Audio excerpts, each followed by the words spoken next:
Yeah, well, the great thing about me coming into TreviPay was I had no experience with private equity whatsoever. I mean, I knew about them, read about them in the news, but I didn't really understand how they think and how they work.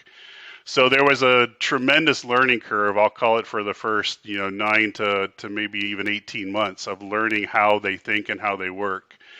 A couple of the metrics that I was introduced to that I had little to no experience with is the rule of 40, which is a 40% combination of your top line revenue growth and your EBITDA margin has to equal 40% or higher and growing over time. So when you think about that in light of where I had come from in a public company, there's no public company that will probably ever get to that kind of rule of 40, or maybe only a handful. So it was a completely new concept in thinking about how to run the company for the leverage it could generate in top line revenue growth and then dropping as much of that revenue as you can into the EBITDA line.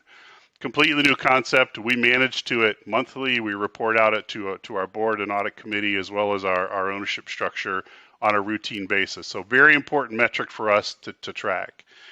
The second metric that we track, which I had some familiarity with before, we're getting a little bit better in granularity, but in this B2B payment space is gross margin.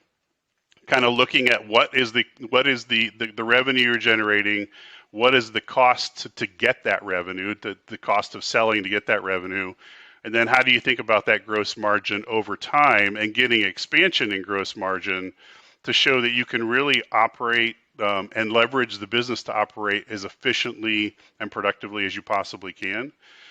We're blessed, just given the structure that we have. We have, gross margins in the kind of the low 80% range, which is tremendous for this type of business. Other competitors, particularly some of our smaller competitors, are not at that level, which gives you some element of we're kind of at scale, and we're progressing and trying to push ourselves forward in the gross margin we can generate. But those are two metrics that we kind of live and die by. I think the last thing I would say is the discipline I think I have brought from public companies, particularly around liquidity management, as I think about, the recent banking crisis. When you think about what's happened with some of those banks, a number of fintechs had money in Silicon Valley Bank and some of the other smaller regional banks. I think I brought a discipline to the company around how we manage our short-term cash, our excess cash that we generate, where we put it, who we invest it with, making sure there's a large corporate capital provider that sits behind those funds where we're investing.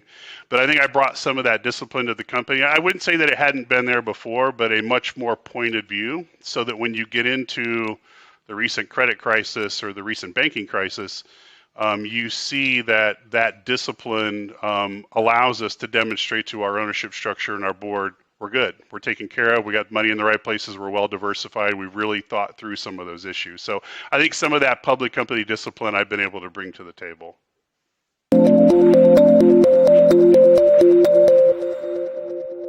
Planning Aces is made possible by Planful.